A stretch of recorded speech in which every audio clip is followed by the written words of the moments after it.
Em nome do Pai que me criou, e do Filho que me resgatou, e do Espírito Santo que me santificou. Divina vontade, reina na minha vontade. Ó minha mãe, eu te amo e tu me amas. Dá-me um gole da vontade divina, minha alma. Me abençoa, Mãe, para que todas as minhas ações sejam feitas diante dos vossos olhos maternais. Em nome do Pai, do Filho e do Espírito Santo. Amém.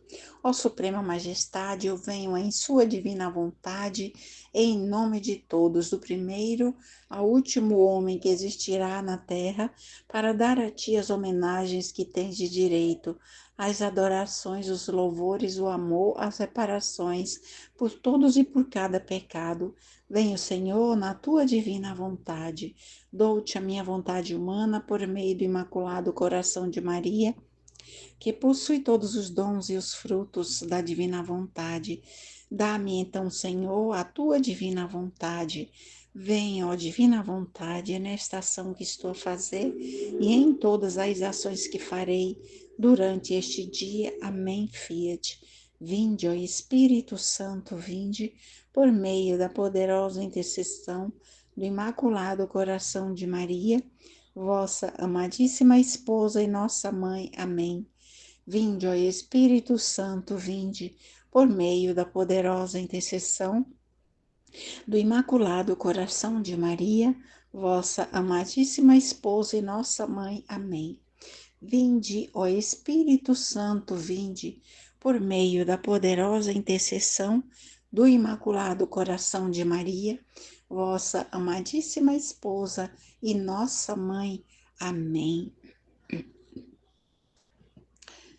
Leitura do Livro do Céu, volume 16, capítulo 16, 1.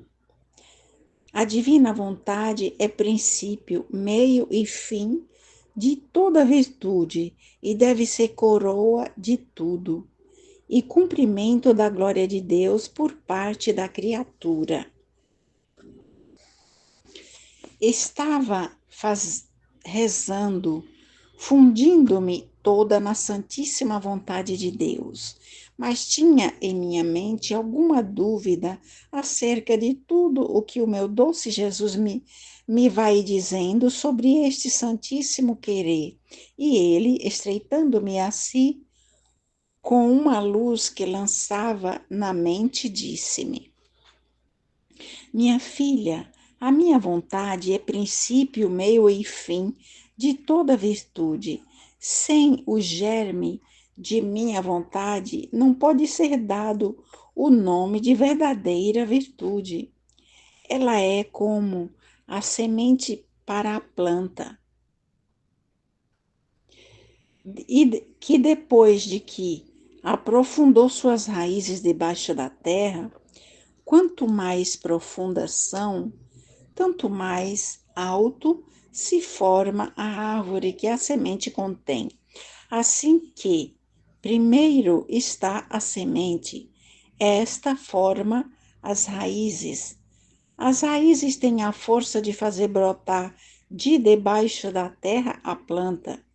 E conforme se vão aprofundando as raízes, assim se formam os ramos, que vão crescendo tão alto de formar uma bela coroa, e esta formará a glória da árvore, que dará frutos abundantes, formará a utilidade e a glória daquele que semeou a semente. Esta é a imagem da minha igreja. A semente é formada, a semente é minha vontade, na qual nasceu e cresceu. Mas para que cresça a árvore, se necessita o tempo, e para dar fruto em algumas árvores é necessário a duração de séculos. E para dar fruto em algumas árvores é necessário a duração de séculos. Quanto mais preciosa é a planta, tanto mais tempo é necessário.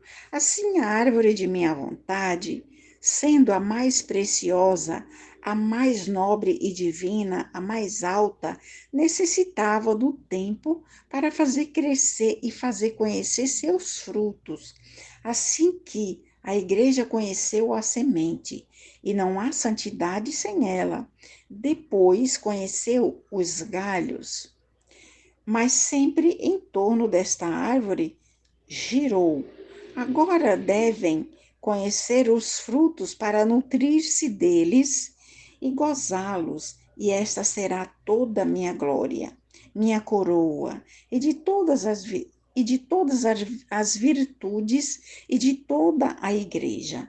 Agora, por que te maravilhas de que, em vez de manifestar primeiro os frutos de meu querer, os manifestei a ti depois de tantos séculos?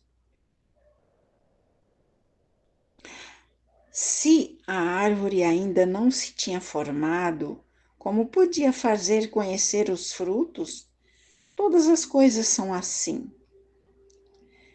Se deve fazer um rei, não se coroa primeiro o rei, se antes não se forma o reino, o exército, os ministros, o palácio real, e ao último se coroa.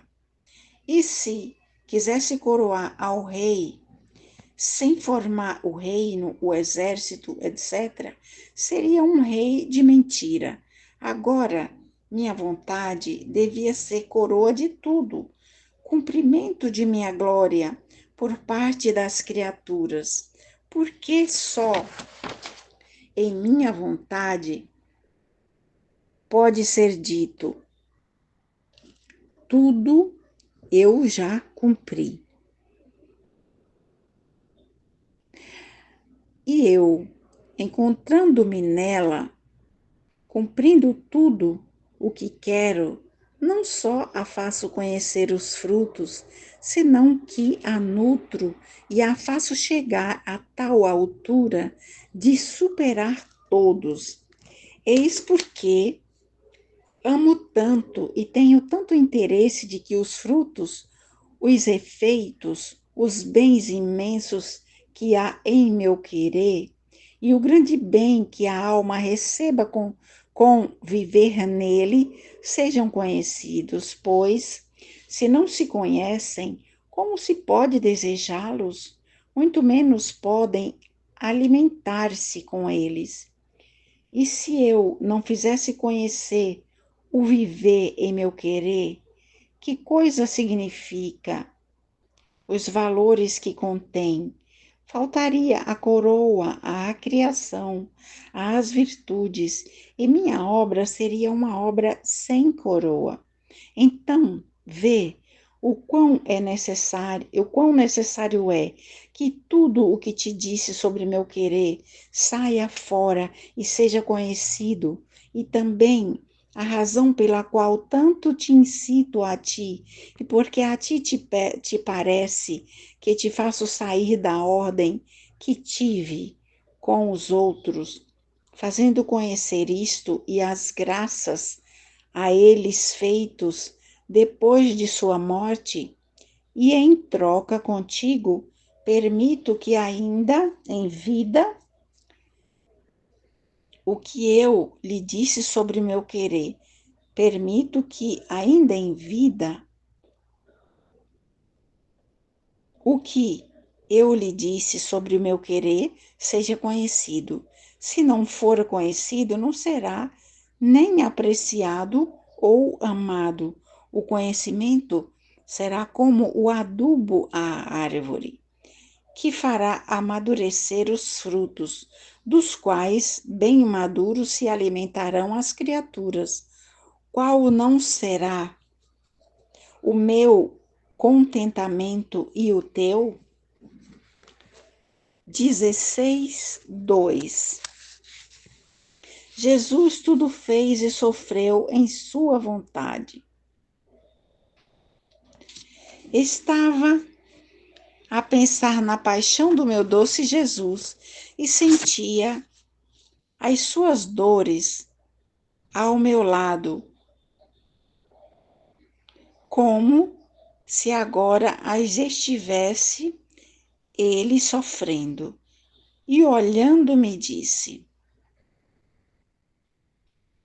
minha filha, eu sofri tudo em minha vontade. E à medida que sofria, minhas penas abriam tantos caminhos em minha vontade para chegar a cada criatura. Se não tivesse sofrido em minha vontade,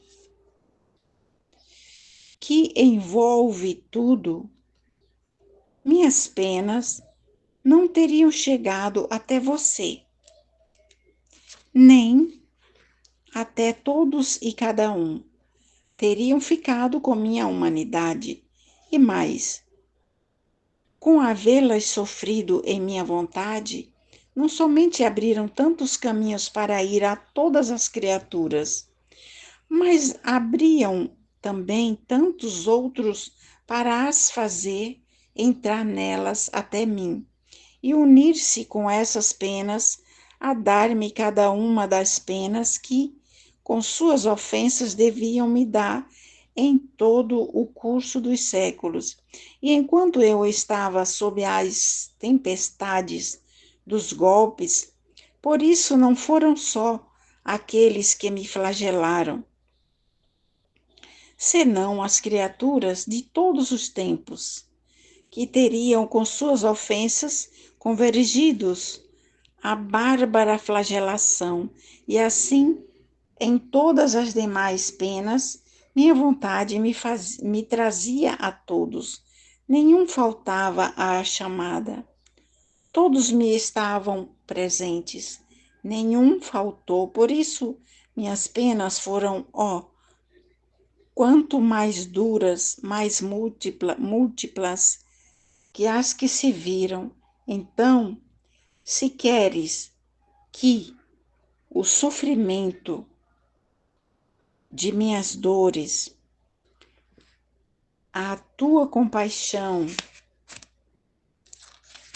e reparação, as tuas pequenas penas, não só cheguem até mim, senão que façam os mesmos caminhos das minhas.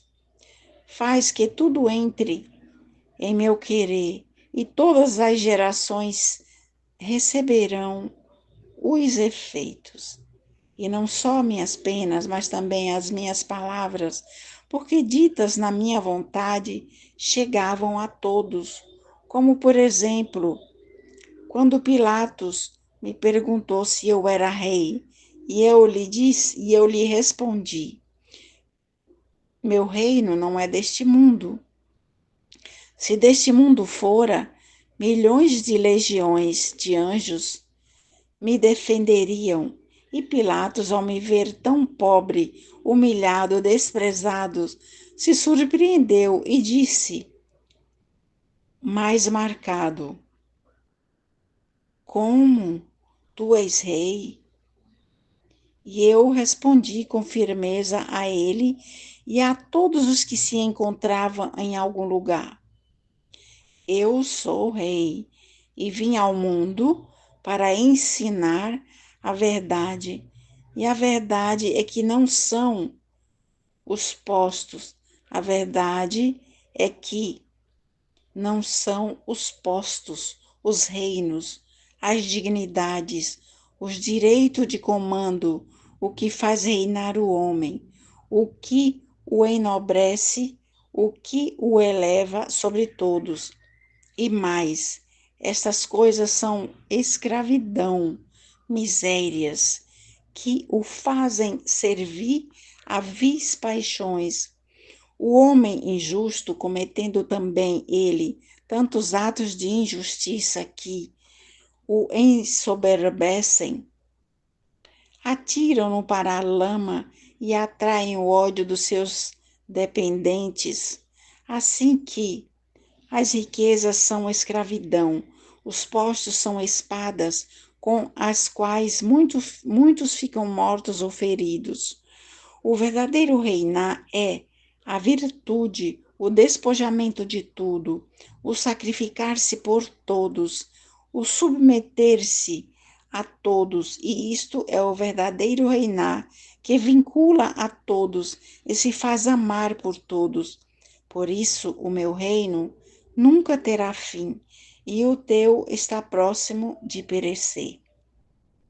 E estas palavras, em minha vontade, as fazia chegar aos ouvidos de todos aqueles que se encontram em postos de autoridade, para fazê-los conhecer o grande perigo de que em que se encontram e para colocar em guarda a quem aspira aos postos, às dignidades e ao comando.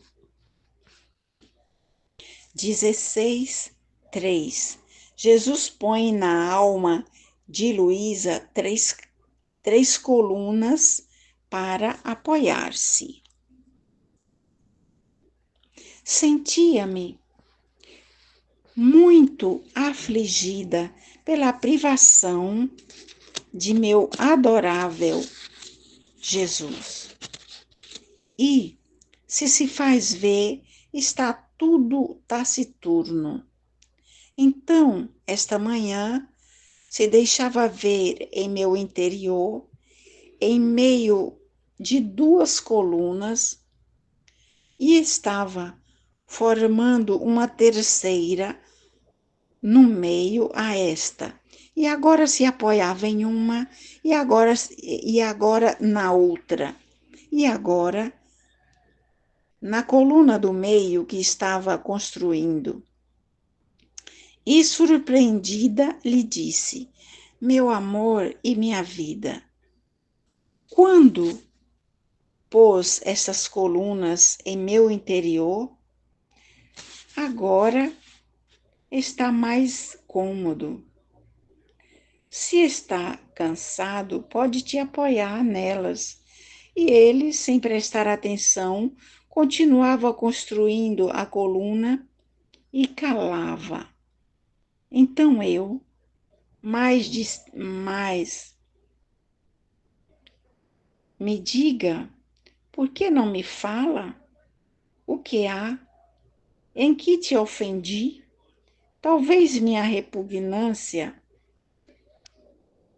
em não querer fazer conhecer as verdades que me dizes é o que te leva a querer castigar-me, e por isso cala-te. Mas eu te prometi que não o faria mais. E recorda que ficamos em paz. E Jesus, me olhando e dando um forte suspiro, me disse: minha filha, estou trabalhando, alargando, preparando, e quando eu trabalho, não tenho vontade de falar. Primeiro quero trabalhar e depois falar. De tuas repugnâncias não tenho cuidado, porque é tanta a potência de minha vontade que opera em ti, que te trituraria se não fizesse. E de tuas repugnâncias não tenho cuidado, porque é tanta a potência de minha vontade que opera em ti, que te trituraria se não fizesse. O que eu quero tanto, que depois de uma rejeição, você é forçada a correr para os meus braços, para me dizer: Jesus, te rogo que me faça fazer o que quer. O que quer tu, o que quero eu? E não me deixe se não vê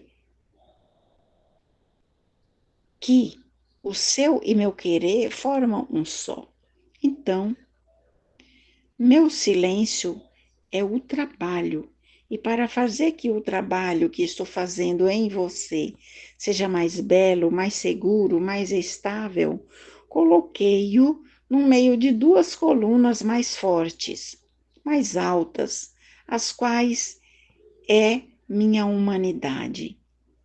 E a outra é a minha mãe, que é só onde posso me apoiar. Mas não me bastam dois apoios, quero um terceiro.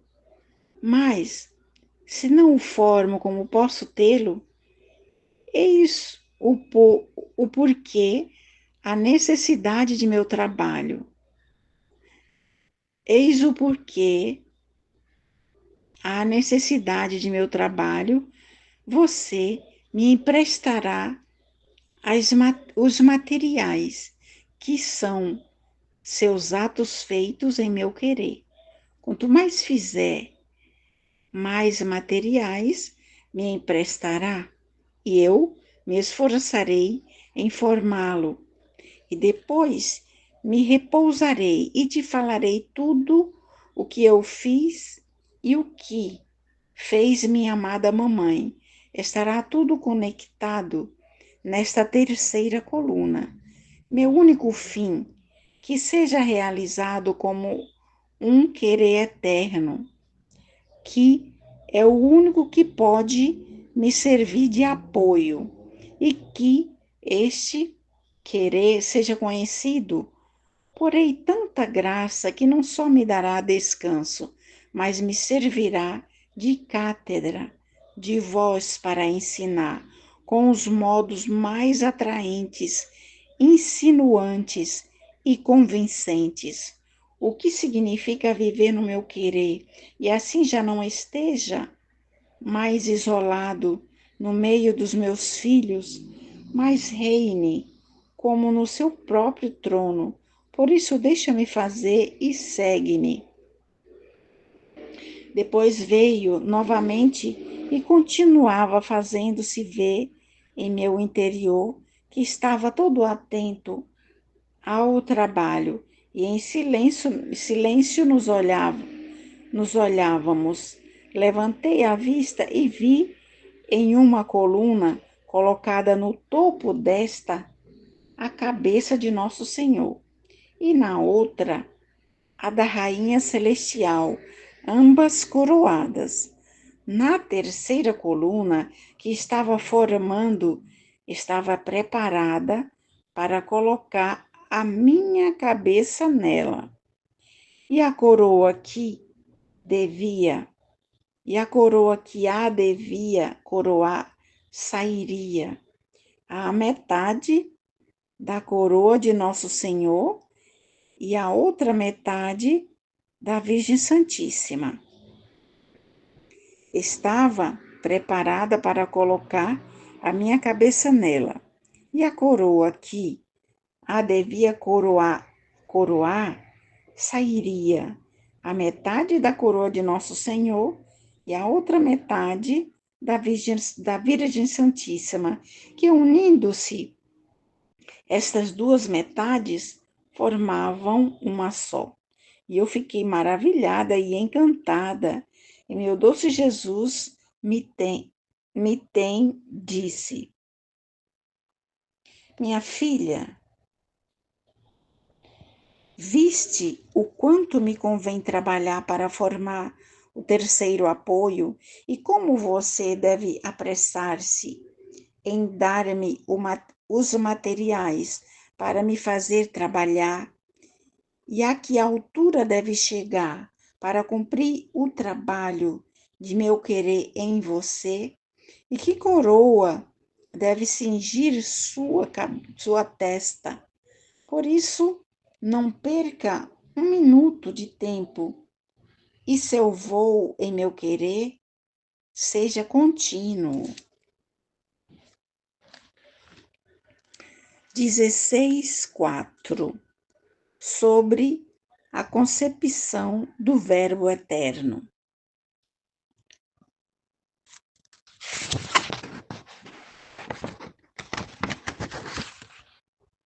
Estava a pensar no ato no qual o Verbo eterno desceu do céu e ficou concebido no seio da Imaculada Rainha. E meu sempre amava Jesus, desde dentro de meu interior, puxou um braço, me cercou o pescoço e em meu interior me dizia: minha querida filha, se a concepção da minha Mãe Celestial foi prodigiosa e foi concebida no mar que saiu das três divinas pessoas, minha concepção não foi o mar que saiu de nós. Minha concepção não foi no mar que saiu de nós, mas no grande mar que residia em nós. Nossa própria divindade, que descia no seio virginal desta Virgem, e fiquei concebido. Nossa própria divindade, que descia no seio virginal desta Virgem, e fiquei concebido. É verdade que se diz que o Verbo foi concebido, mas meu Pai Celestial e o Espírito Santo eram inseparáveis de mim. É verdade que eu tive a parte atuante, mas eles a tiveram concorrente. Imagine dois refletores, que um refletia no outro o mesmo sujeito. Estes sujeitos são três. O do meio toma a parte obrante, sofredor, suplicante. Os outros dois estão juntos, concorrem e são espectadores. Então eu poderia dizer que um dos dois refletores era a Trindade Sacrossanta, o outro, minha querida mãe.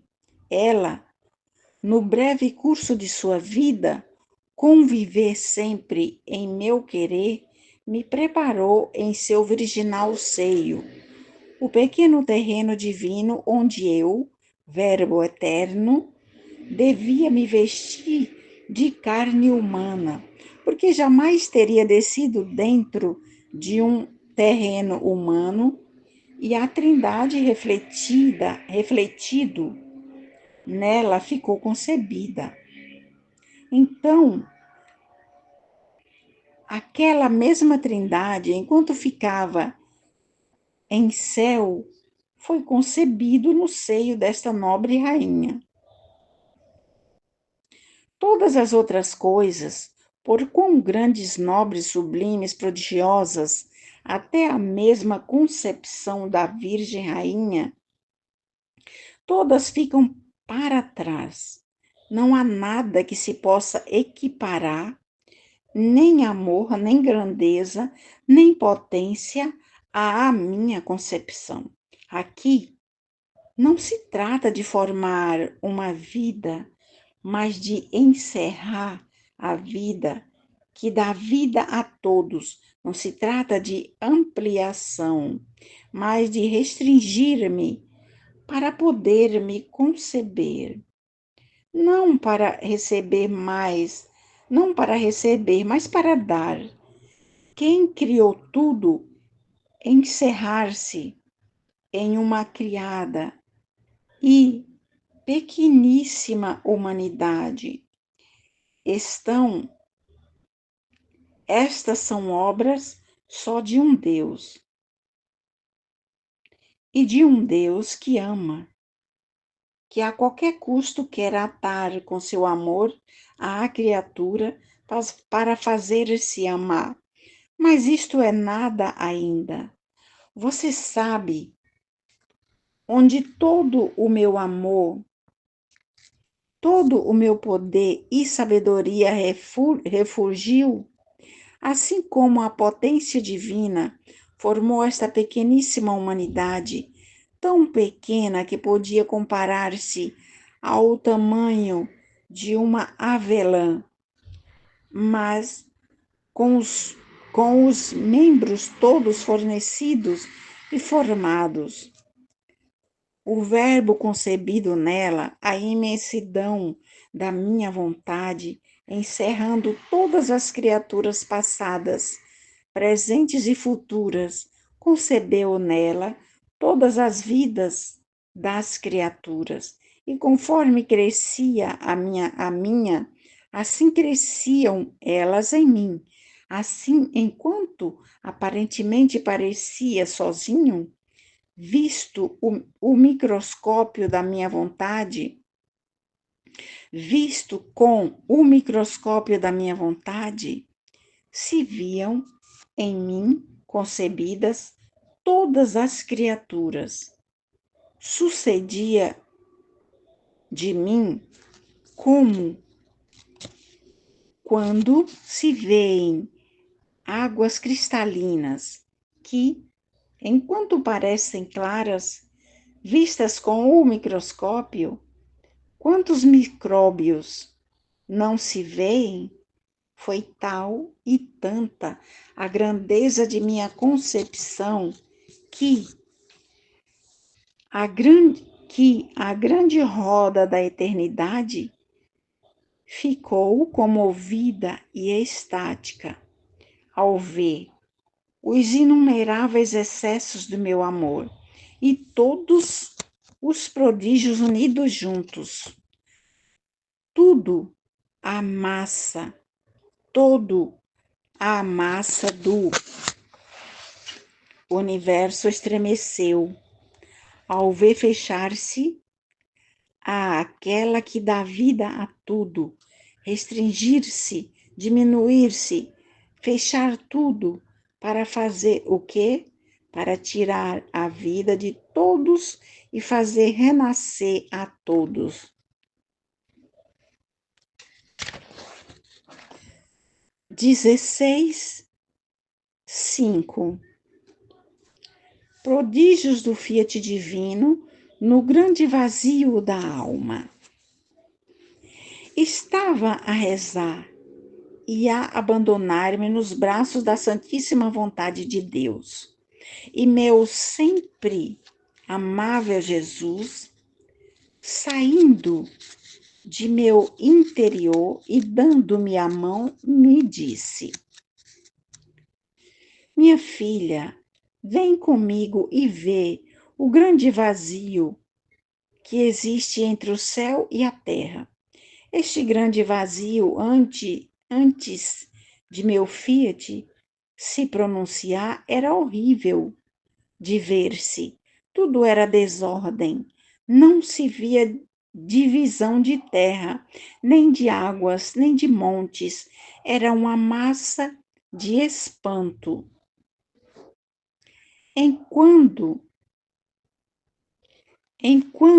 meu Fiat se pronunciou, todas as coisas rolaram, agitando-se entre elas, e cada uma tomou seu posto, ficando todas ordenadas, com a marca de meu Fiat eterno, e não podem afastar-se se o meu Fiat não o quer.